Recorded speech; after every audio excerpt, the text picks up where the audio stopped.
Welcome to the show. It's good to be here.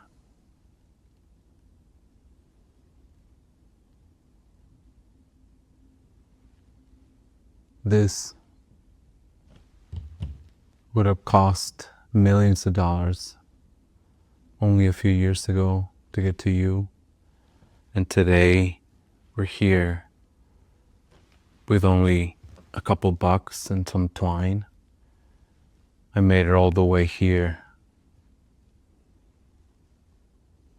This is a show about art and art in America, I guess. Because that's where we are located. And right now, we are going through an industry recalibration, they call it, or as I've heard some people talk. However, I believe it's way more serious than that. And what's happening, it's what's happening in society as well. That is that the boomers are losing their mind, basically. And we're starting to realize who's going to be in charge after the boomers actually lose their mind. And so far, what we have concluded is that millennials will be in charge. And what does that look like? That's what I want to talk about. I want to talk about other things, but first, let's introduce our sponsor, Fiji Water. If you want to take a vacation but you can't afford it, Fiji Water.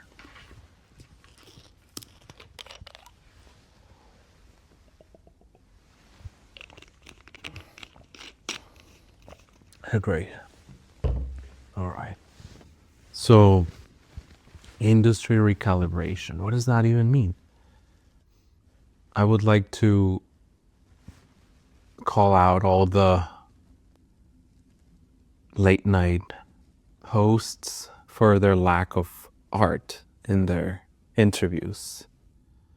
I would like to see more artists on TV, especially late night. And I still can't understand why Jimmy Fallon won't have Cecily Brown, for example.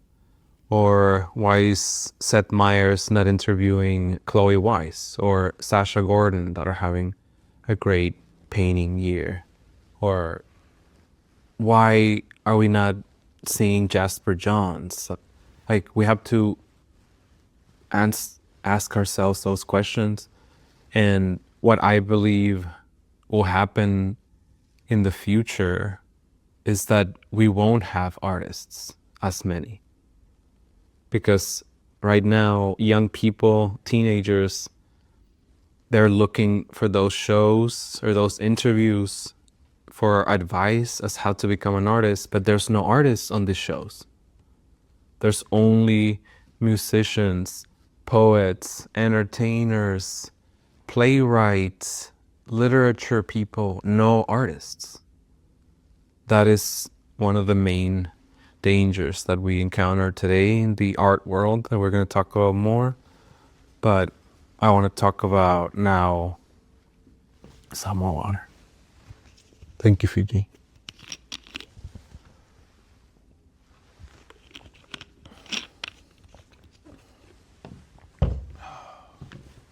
I want to talk about Andy Warhol, as in Hulse, Hull, because everything comes back to Andy, you know? Andy taught us that art is short for artist, right? So that is self-explanatory. Where is art coming from? Artists. Why are we not seeing these artists? You know, where are they? We want to see them. In 1965, so which is like, what, 60 years ago, a little more, Andy Warhol had a show at ICA Pittsburgh, a contemporary art museum in Pittsburgh, which was his hometown. And during that opening, he not only showed up with people from the movies and New York art world, he showed up with his superstars or whatever. And there were 1,600 people at the opening of this museum show. 1,600 people at the opening of the show during the first hour. Just think about that. 1,600 people. Not only that, 4 TV stations showed up to cover it.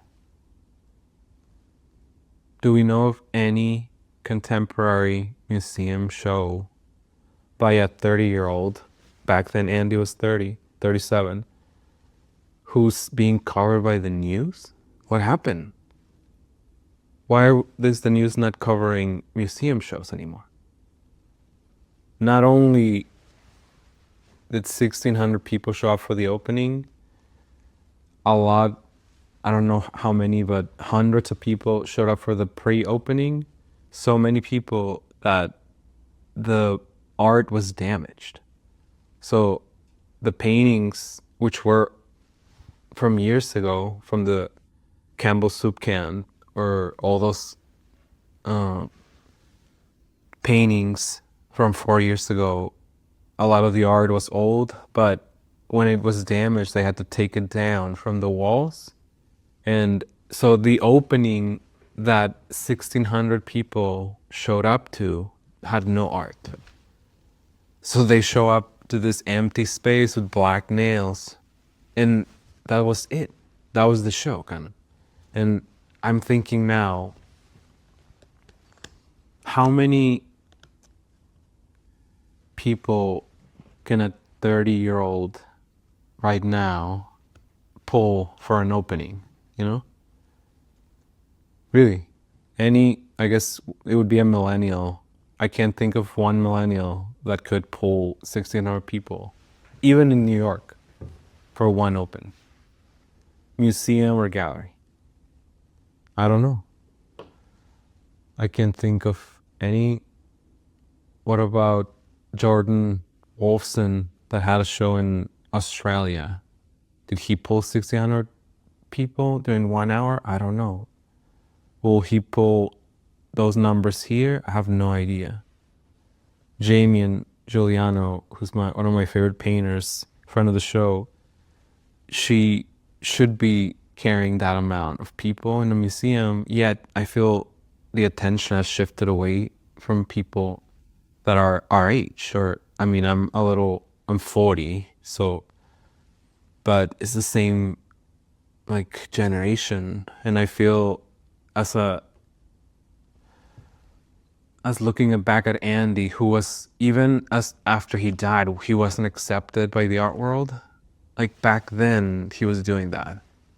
There's no artist right now, I believe, blue chip or red chip, that could pull those numbers of people. I don't know, and I believe it has to do with the TV. So what I believe is that the neglect of art in the culture has given us low numbers of people with regards to the audience. And we'll talk more about the audience in a little bit. But yeah, the resuscitation of the industry instead of the recalibration. Resuscitation. We need to apply CPR. That's what we need. CPR. Like, it's too much. But yeah, so no art at this place, right? And so many people showed up. Welcome back to the show. We were talking about how many people went to Andy Warhol's museum show when he was 30 something, and I said that 1,600 people was a lot of people to go during the first hour, and that there wasn't any 30-year-old pulling those kind of numbers. And the weird thing is that not even the established artists or the older generation are doing that either. Friend of the show, Jeff Koons, just had a show at Gagosian this last season, and the work was amazing. However, there were not that many people. It was like I went to the opening and I took some pictures, and yeah, it was like Larry was there, Larry Gagosian, friend of the show, Anna Wintour was there. That's why I'm wearing the glasses. And yeah, but no young people. I mean, there were some young people, but it was mostly older people, and I don't know if there were even 300 people, really. And I don't know what that says, like, I also, a friend of the show, Richard Prince, had an amazing show at Gagosian as well as fall, and where he had this amazing ladder, if you know what I'm talking about, that shows us that the future of the art world is craft. But this amazing ladder that he had made of bronze, and I probably saw 100 people at the opening, and he wasn't even there. So yeah, how I believe that I'm gonna have the word from our sponsor, Fiji Water.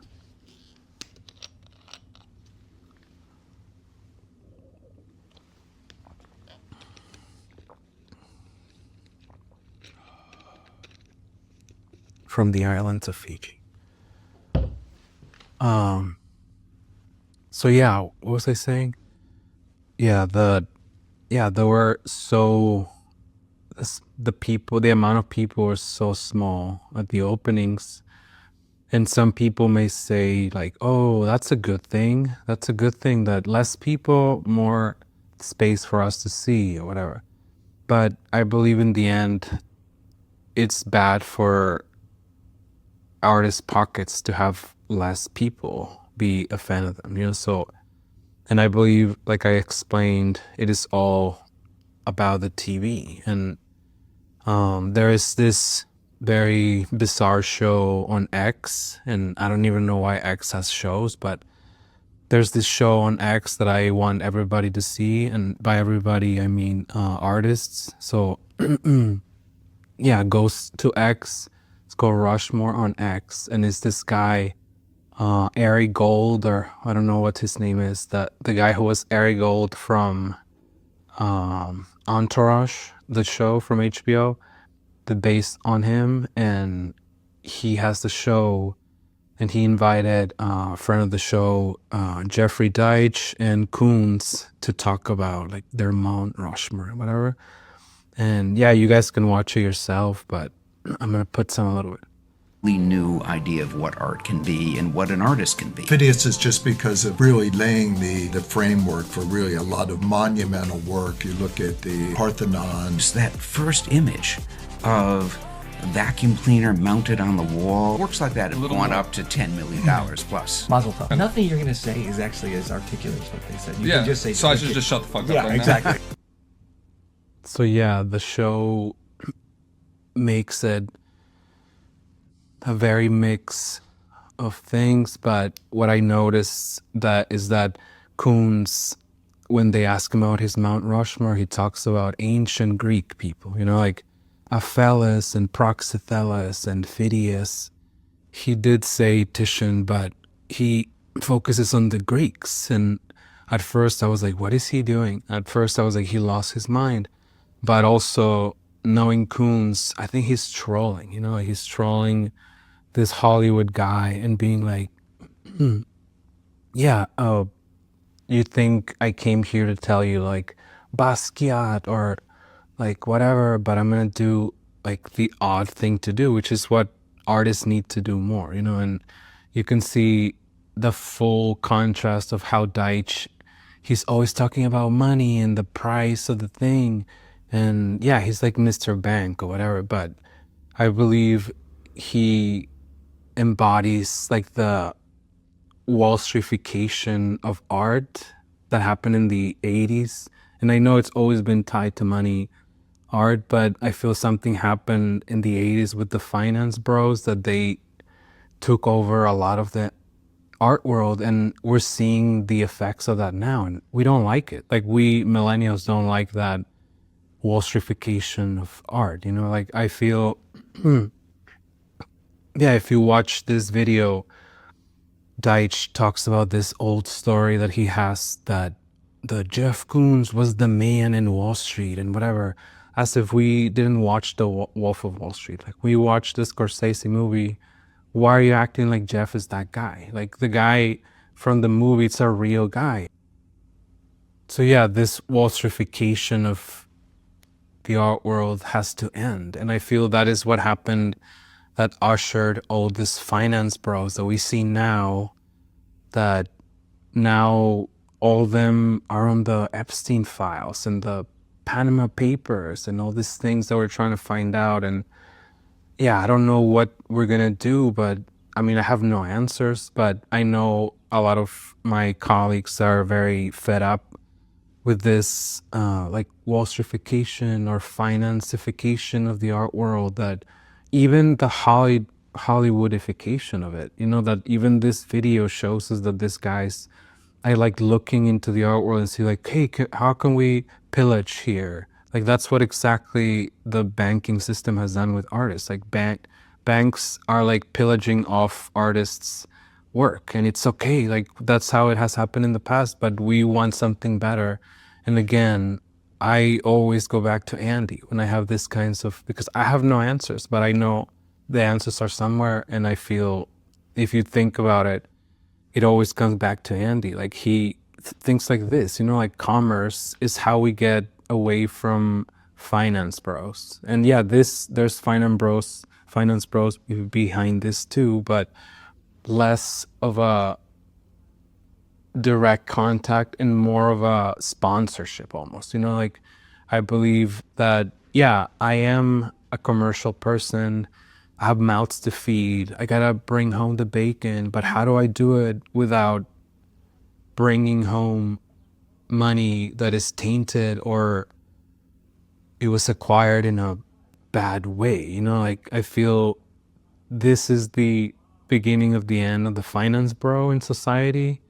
2008 was the first like chink in the armor, but now I feel the nail in the coffin has been the Epstein files. So I feel the time of mingling with the banks and trying to do this like Jeffrey Deitch thing of being like finance, bank, it's over. You know, like, we need to focus on brands. We need to focus on people that are trying to help artists without making money off of them. Like, I have been in art for 15 years, a little more, and I've never met someone who wants to help me just to help me. Everybody wants to cut, everybody wants something down the line, everybody wants something, and people are like, oh, it's always been like that. Not really. If you go back again and see the history, you can see, and at any moment, I'm sure people can find these people, and maybe there are some right now that I don't know. But one of them from the past was Emil D'Antonio. This guy was active during the 50s, 60s, 70s, and 80s, I believe, I don't remember, but he was a great guy. He helped many, many artists from even before they were painters. He would help them, get them jobs with commercial people, with like brands. He would make them design storefronts. He was the guy who started all that. Like, I feel then he made this documentary called Painters Painting, look it up. And he interviewed painters, and one of my biggest inspirations for my interviews. And another one is Henry Geldseller.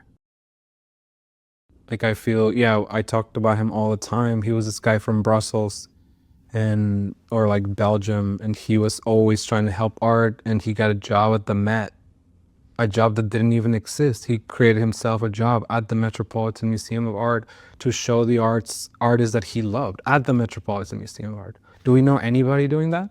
Do we know one person making sure that art is being shown in the museums that doesn't want anything monetarily?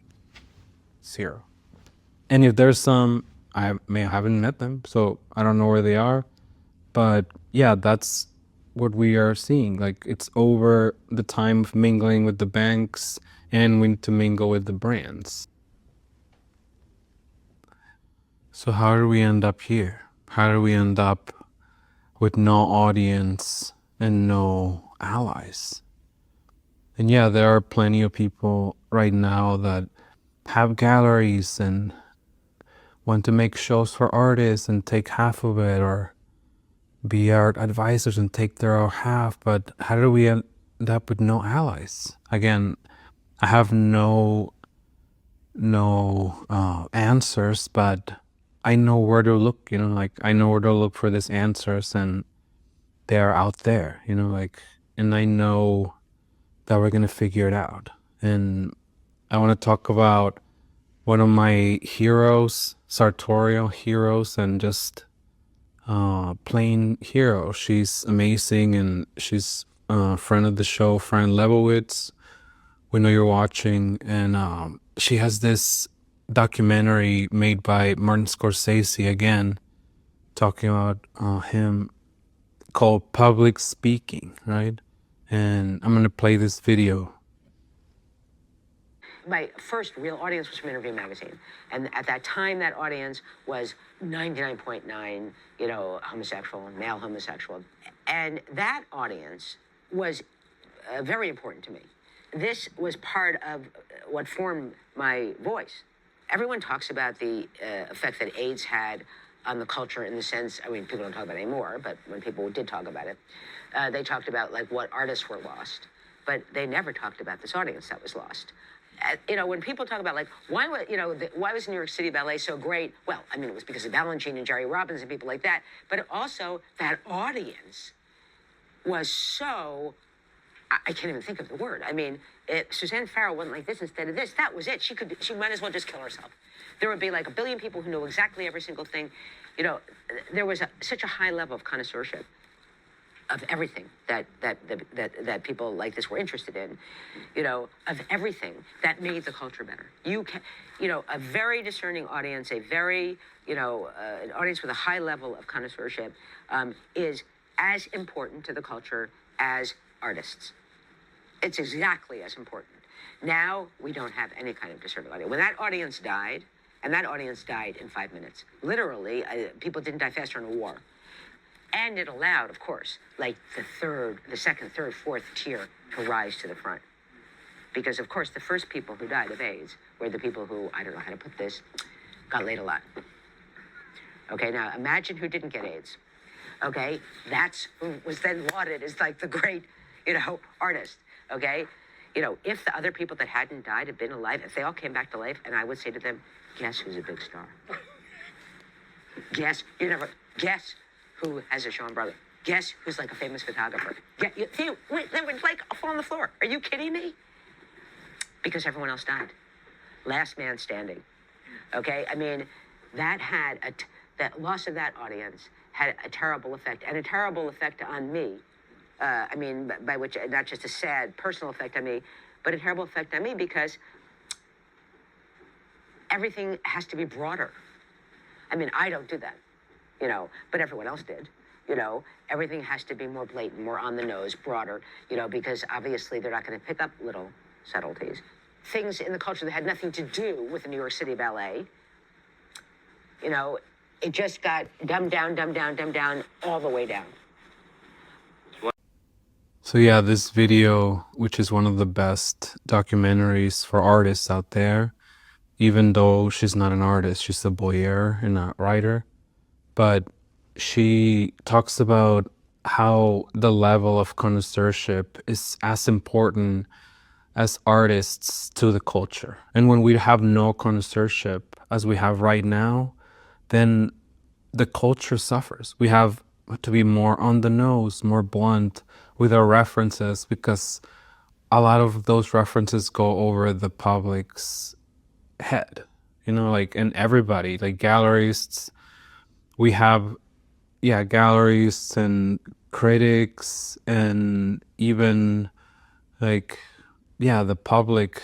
I believe that what happens when you kill a bunch of the population, like it happened in New York City in the late 70s and 80s during the AIDS and drug epidemic, was the most catastrophic thing that ever happened to probably American culture. Like, just think about this. Like, yeah, Fran talks about the AIDS epidemic, but also the drug epidemic. Like, how many artists did we lose from OD? Even if right now we see people OD with different drugs, like back then they had no Google. Think about that. No Google. You couldn't Google what is this powder, what is meth, what is heroin, what is coke. They didn't know. They just like, this one makes you happy, this one makes you sad, whatever. They had no idea, so they would just do it and then they would die. So I'm gonna have some water brought to you by Fiji Water.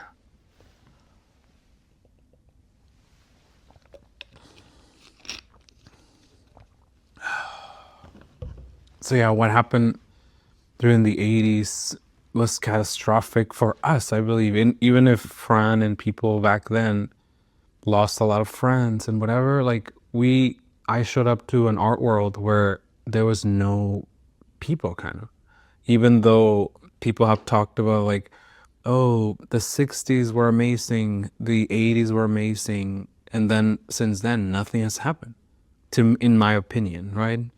I feel that this generation, and I mean millennials, we have weaker artists to look up to. We have weaker audience to accept our art and talk about our art, and nobody's talking about all the people that we lost. And like Fran said, like, we lost the people that got laid the most. Just think about that. Like, and people say like, oh, in a war it was the same. But no, during the war you would lose the fit men also, which most artists are not fit men. So like, we lost all the hot people, all the smart artists were lost because of AIDS. And I feel that's why we have the people that we have today, like the critics and the gallerists and the artists. They seem to me exactly like, and no offense to anybody, I love them all, but they seem to me like, yeah, the last man standing. You know, like they're the last hot version of what we were supposed to get if there was no AIDS, which is, yeah, something to think about. And it's funny how she talks about how if those artists that died, if they knew who was a star now, they would die again. And I believe so. I really believe so. That, yeah, if we were to tell Andy Warhol and people like that, like, oh, guess who's the best painter right now, or who's the best star, and they'll be like, what?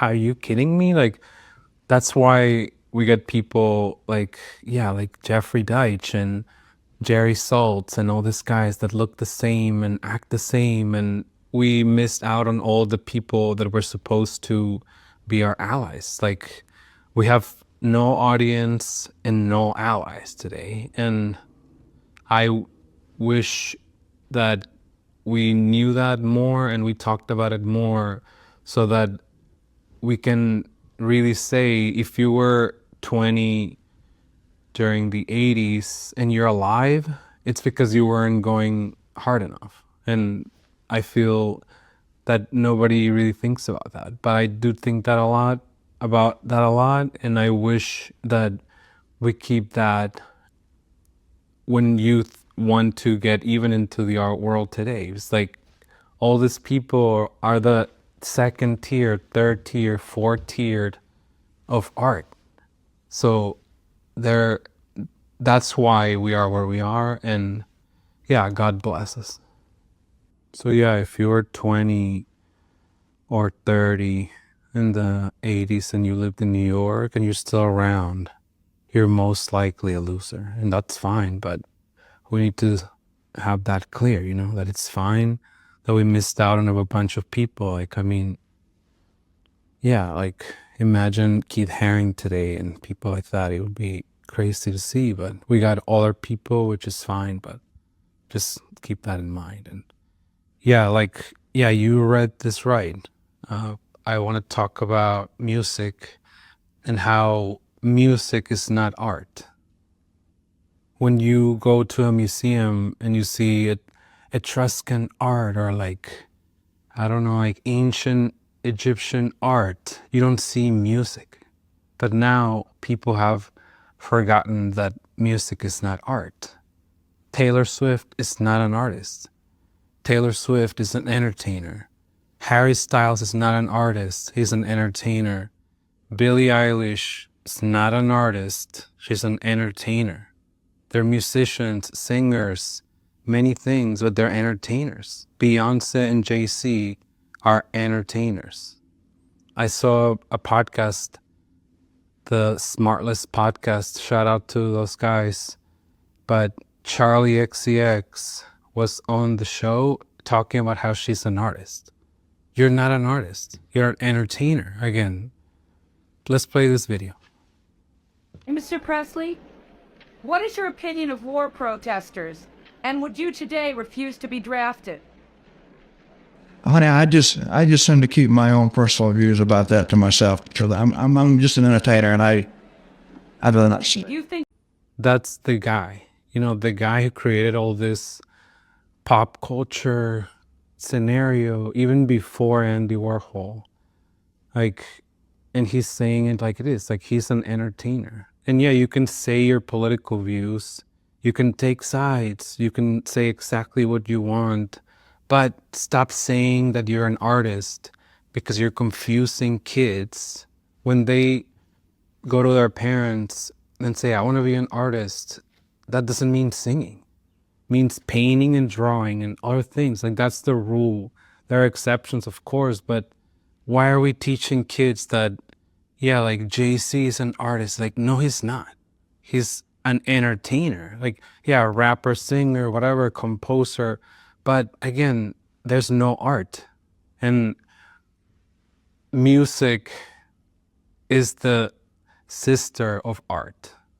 Many people throughout history have known that. And I feel we have forgotten today that they're different things. Like, we don't really understand music that much, or art, but they're different things. Like music, when you hear it, they can trigger memories or feelings and stuff like that we're still trying to understand, but they're different things. And why is it today that people aren't able to tell the difference between them?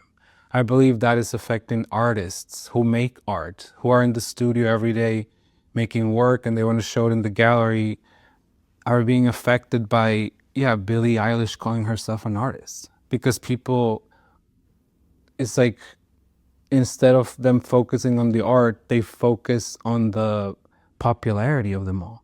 And again, let's play it again. Mr. Presley, what is your opinion of war protesters? And would you today refuse to be drafted?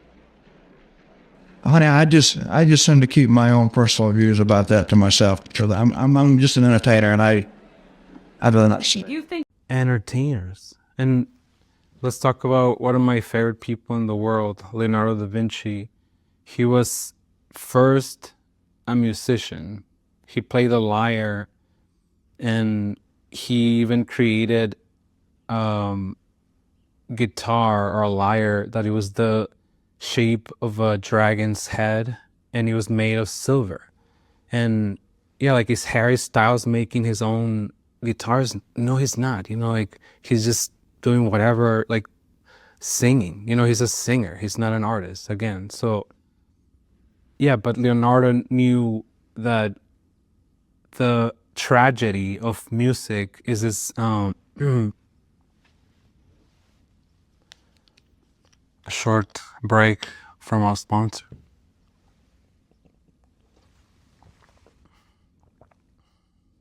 Fiji water. Bang bang.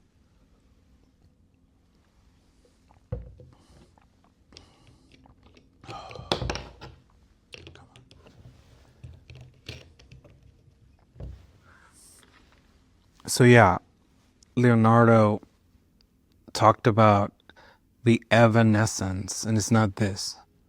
Wake me up! Wake me up inside! I can't wake up! Wake me up inside! Evanescence means that when a sound is made, it's lost forever. So music's birth and death is at the same time. When you make a beautiful note in music, it even if you make the perfect note in music, it's lost forever. Right after you make it. You can record it and whatever, but that's not the original note. And what happens is that in painting, Leonardo talked about this a lot, because there's records of his conversations in castles with like Niccolo Machiavelli and stuff like that, and them talking about art and music, and how he talked about like how painting is superior to music, even sculpture. He was like it's the most like artistic pursuit is painting, and because he said that if you paint the perfect note or brushstroke, it is recorded forever. Same way that we can go see the Mona Lisa today and see the brushstrokes that did it are the same notes that he was playing back then. So we can see a note instead of hearing a note that is lost forever. And yeah, there are entertainers that make art, like Bob Dylan or Miles Davis or Patti Smith, that they are amazing entertainers, musicians, but also artists. So yeah, every one of these people like Charlie XCX and Taylor Swift and Billie Eilish, like make art in a gallery, make art in a museum, make art in public, and stop calling yourself artist if you're not making art. So yeah, the Warhol show that I mentioned earlier, the one in 1965, actually was at ICA Philadelphia at UPenn, and I said I think Pittsburgh, but yeah, it's still 1,600 people went to that show in Philadelphia in 1965, October 1965. And also the museum director was 25 years old. I think his last name was Green or something like that. And again, as I mentioned, Henry Geltzeller, he was 29 when he was the curator at the Metropolitan Museum of Art. Like, what happened? Why is it that now nobody cares about contemporary art? It seems to me like that, and I don't know what to do, because yeah, like, do we know anyone 30 years old signing autographs as a contemporary artist? Like, that's what Andy was doing. He was even having his friends sign things for him. And yeah, I feel, yeah, in the 60s, we did have some artists on the talk shows. I did some research and I found that in 1963, Salvador Dali was at the Johnny Carson show. And it was a funny story. I couldn't find the video. If anybody finds it, please send it to me. But yeah, he was at the Johnny Carson show, Dali, and he was talking to the guy about being a genius and whatever, which we'll talk about later. But apparently what he did was he took let's have a break to have some water. Thank you, Fiji. The finest water. Fiji.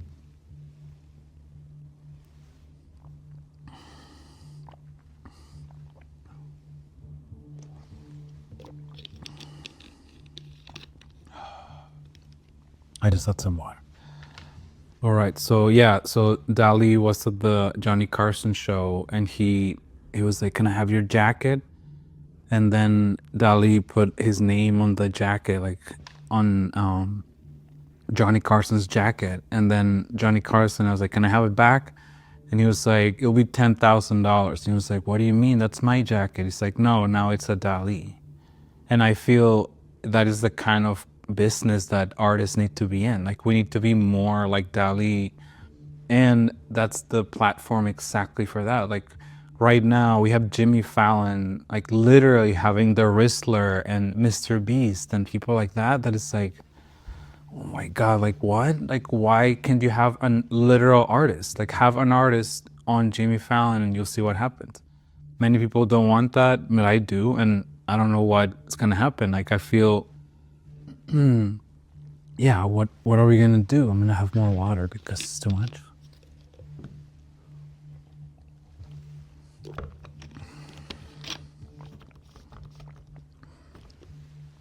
I feel another thing other than music and yeah, all these pop stars, even Bad Bunny, who's not an artist, again, he's an entertainer.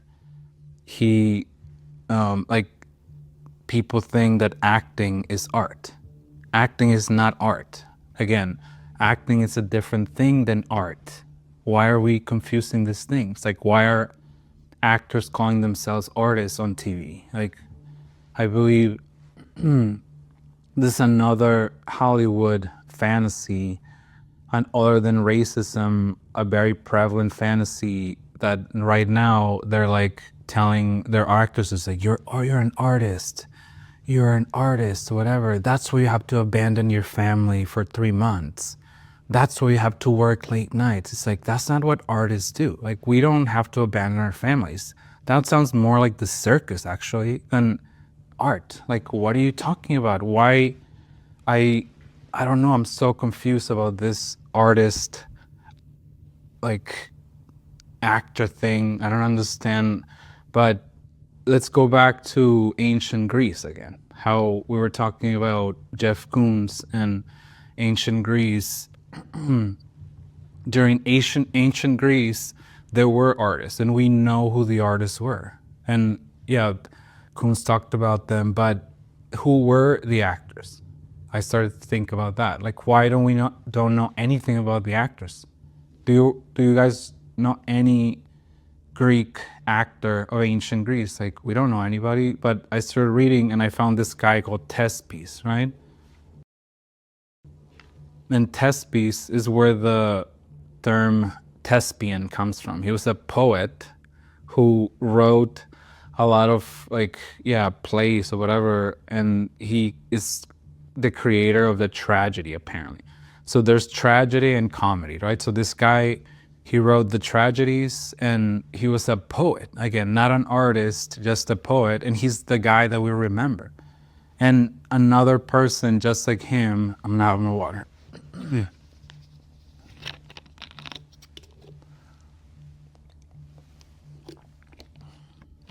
Another person that we do remember that is very beloved by Hollywood is Shakespeare, right? But does anybody remember, like, Shakespeare's actors? Like, why? I mean, if you read about it, yeah, but like any famous actors from that time, but we do remember famous artists from that time. Velázquez. Velázquez was alive when Shakespeare was alive, and we remember him as the artist. But why now do we believe that actors are artists? And that's why it's all confusing. If history is correct, we will remember the artists and the playwrights, not the actors. So yeah, I believe that actors are as much artists as someone who's being told like, oh, that pizza was amazing, dude, you're an artist. Like, that's the same thing. Like, I don't know what happened even with comedians. Like, comedians now, they're talking themselves and being like, oh, we're artists, this is the art or whatever. Like, no, it's not. Like, what happened to the circus again? What happened to the jesters? Now the jesters are calling themselves artists. So what happens to the artists? They're being pushed out. And I won't stop until the painter is at the top of the culture pyramid. Because right now we have forgotten about the painters. And when I said we, I mean the people. And that's who really owns the art in the end. Like, who owns the Mona Lisa? Like, the people. Like, who owns all the art? The people. Like, that's who we need to focus as painters. And yeah, there are some actors that are artists, like Lucy Liu and Matt Dillon, who make, in my opinion, good paintings. Or some actors made bad paintings, like Jim Carrey or Sharon Stone, which is fine. Like, you can still make a painting. That doesn't mean it's art. It's like, yeah, becoming or being a painter is not necessarily art. Like, just making a painting does not necessarily mean it's art. And it's a little confusing, but let the artist do the art. And if you want to become an artist, again, it's never too late to become an artist. Let's give it up one more time for Fiji water, the untouched water.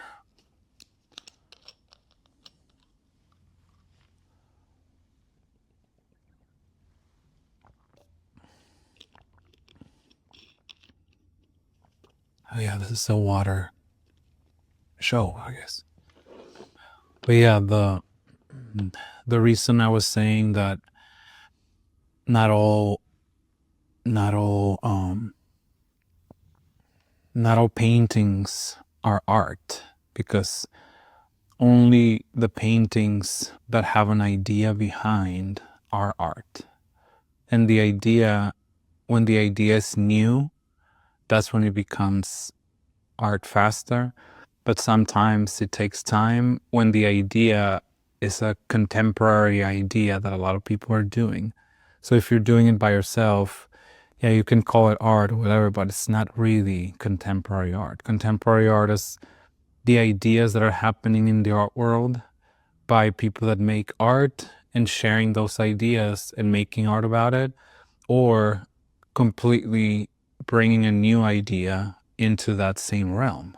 So yeah, and the reason why I was talking about how, yeah, like actors think they're artists, and pizza makers think they're artists, and even basketball players, some of them think they're artists. And there's a great conversation between Fran Lebowitz, friend of the show, and friend of the show Spike Lee on Netflix. It's in, I don't remember the name of the documentary, but it's about Fran Lebowitz, and they talk about how Spike Lee believes that basketball is art, and then Fran like destroys his arguments very fast. And at the end, both of them agree that it's even like ballet almost. It's like a rehearsal ballet. And I feel, yeah, like people keep confusing art for things that are not art. And I feel that is the problem, because we need people that become artists first. That's the first step. And then to bring new ideas. And people don't want to do neither. They just want to call themselves artists without even being an artist. So I don't understand what we're going to do, but I want to talk about also about Hollywood and what I've been talking about. And the reason I'm upset is because when Andy was alive, his dream was to have a Hollywood movie, but they denied him that. And even he was dating this guy, John Gould, look him up. And he was like a high Paramount executive, and not even with having a person in Hollywood would be enough for Hollywood to accept Andy.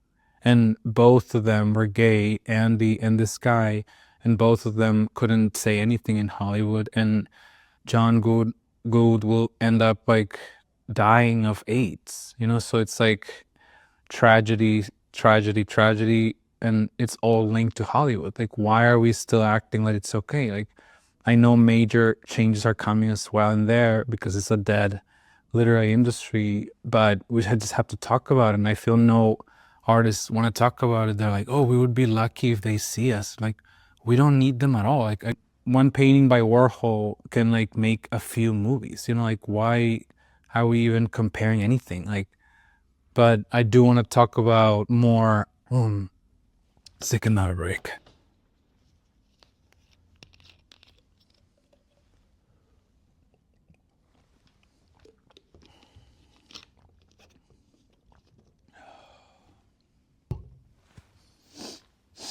I want to do a thought experiment. So maybe if you're still here, thank you. And if not, good luck. But yeah, when you think about the term young Hollywood, what do you imagine? Do you think about like producers or lighting people? Or do you think about actors, right? When you hear about, again, the art world or the young art world, what do you think? Artists, right? So why is it that today when we hear about all this art world, new art world and whatever, is mostly collectors, is mostly gallerists, is mostly just advisors that I shouldn't even be a part of the conversation. So, and again, if you think about old Hollywood, who do you think about?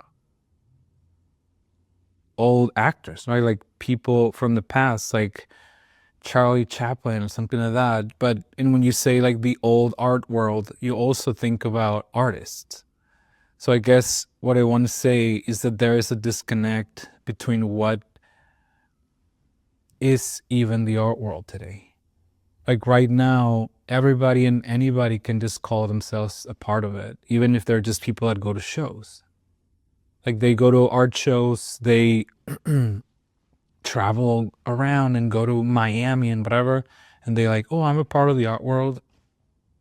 How? Like, I even believe that collectors shouldn't be a part of the art world, because I feel like collecting is almost like people in Hollywood that collect memorabilia. It's like owning the little Wonka bar that was used in the movie or whatever doesn't make you a part of Hollywood. But people think in the arts that if you buy a Warhol like dollar bill that he did, now I'm a part of the art world. It's like, makes no sense. I feel that is most of the disconnect that I see of why it's it's in need of recalibration. And I believe it's going to start with the media and how everybody needs to start focusing more on the artist again, and instead of the collectors and the people that are just noise, you know? Yeah, the disconnect between what is art and who's making it and who is an artist is a part of the lack of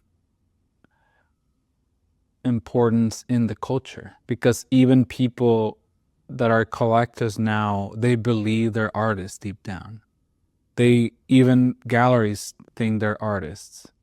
Even the advisors think they're artists. Like, yeah, wearing like pink tinted lenses doesn't make you an artist. Like making art, bringing ideas and putting your balls on the table, that's what makes you an artist.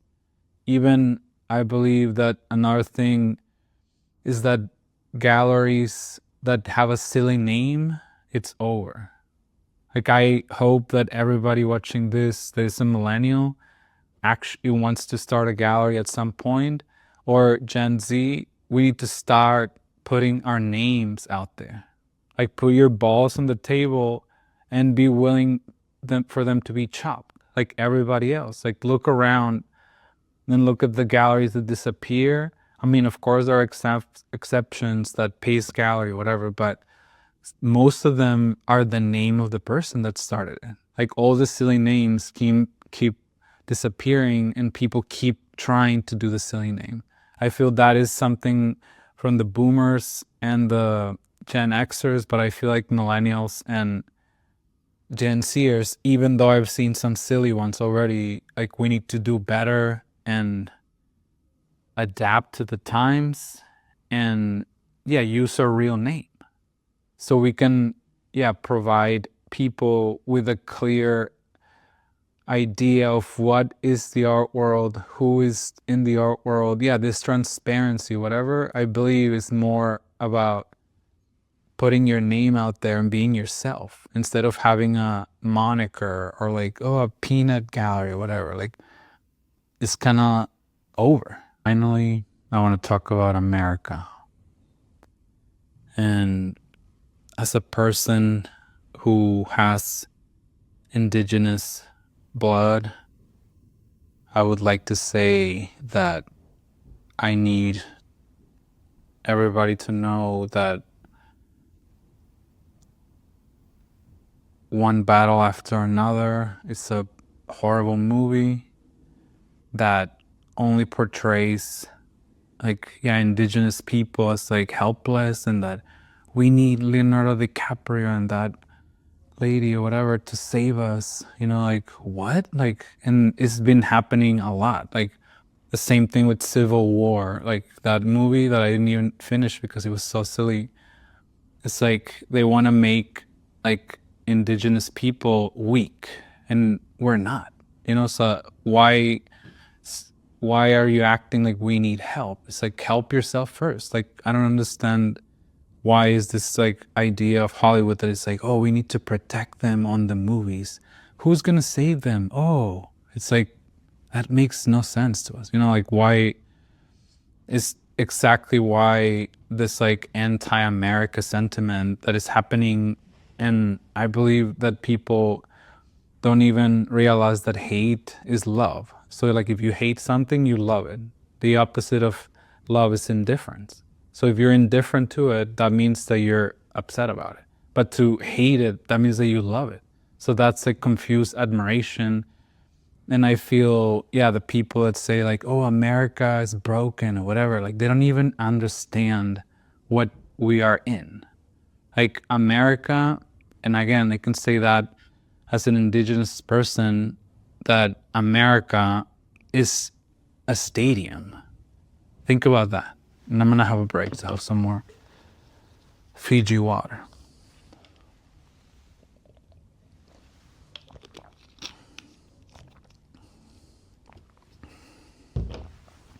So think about this. America is a stadium. Choose your favorite stadium. Let's say like Madison Square Garden. That's America. And the beauty of that is that that stadium is isolated from all the other old world continents like Europe, Africa, and Asia. So it's a stadium in the middle of nowhere that is beautiful with so many resources. And in that stadium or coliseum, whatever you want to call it, two ideas battle, right? And when those ideas battle, one of them wins. And then when it wins, the one that you wanted, you're happy. When you lose, you're sad and upset. And then you blame the system. Like, I don't understand. Like, you have no idea how lucky you are to be an American.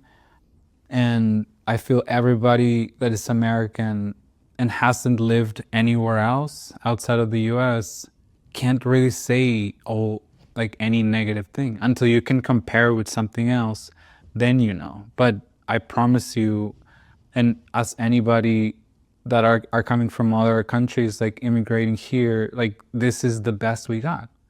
And I feel even for art, like I feel my favorite art is American, and I'm not afraid to say it. Yeah, pop art and abstract expressionism and like Whistler, the Hudson like school, everybody, like I just love America. I love American art. I know the influence that even indigenous cultures have had on America and how much more indigenous Americans are, even if they don't even know it. Like, again, like I think Ed Norton is like actually related to Pocahontas. Pocahontas is indeed your 12th great grandma. Oh my God. I understand that was family lore. Well, it is absolutely true. Like that's insane. I feel like, yeah, we got our way of government from Native Americans, from the Iroquois Confederacy up in almost like Rochester, New York, around there. Like, so yeah, the negative views about America that I see today, I feel they're the same idea of people have of themselves. Like there's nobody that is like, I love myself, but I hate America. It's like, really? I feel you just have the power to do whatever you want in this country, even change things that you don't like. So if you don't like something, you can go ahead and change them. Lastly, I want to talk about also the artists from other countries that I see now commenting on America. And I feel as an American very disappointed that they think the goal or what they will achieve is something, but it achieves something else. And I don't know if they know it. And yeah, I'm going to talk about friend of the show, Mauricio Catalan. I know you're watching. And yeah, he did the thing when he said like, oh, I'm going to retire, right? Oh, what a new idea. That's exactly what Andy Warhol did. Retire, keep secretly painting. That's exactly what he does, but he doesn't paint. He just, since he retired, all I've seen from him, and I'm a big fan, is that he just makes comments about America, like shitting on it in a way. And he thinks that we're gonna be like, oh no, like he got us kind of thing. But all we see is like, you want to be American so bad that you're making art about us? Like, why don't you just make art about Italy? And it's okay, like, oh yeah, it's global, whatever. But when we see it, we see like he wants to be American so bad. But he didn't have the childhood that we had here. He's never been to the border. He's never gone hunting, like in America. Like all these things that make you American, that even some Americans haven't experienced all of it, but yeah, go to the border and then make art about the border. Stop making just like long shots of like funny comments on us and being like, oh, look at yourself, ha ha ha. What we see is a desperate attempt to be American, and it's okay. It's okay. We accept that, and we know exactly what it is. We just want to say, for all of the artists out there that want to make art about us and comment about us, and it goes to everybody in Europe and Africa and Asia. Like, yeah, keep making art about us, and you're just gonna see yourself in it.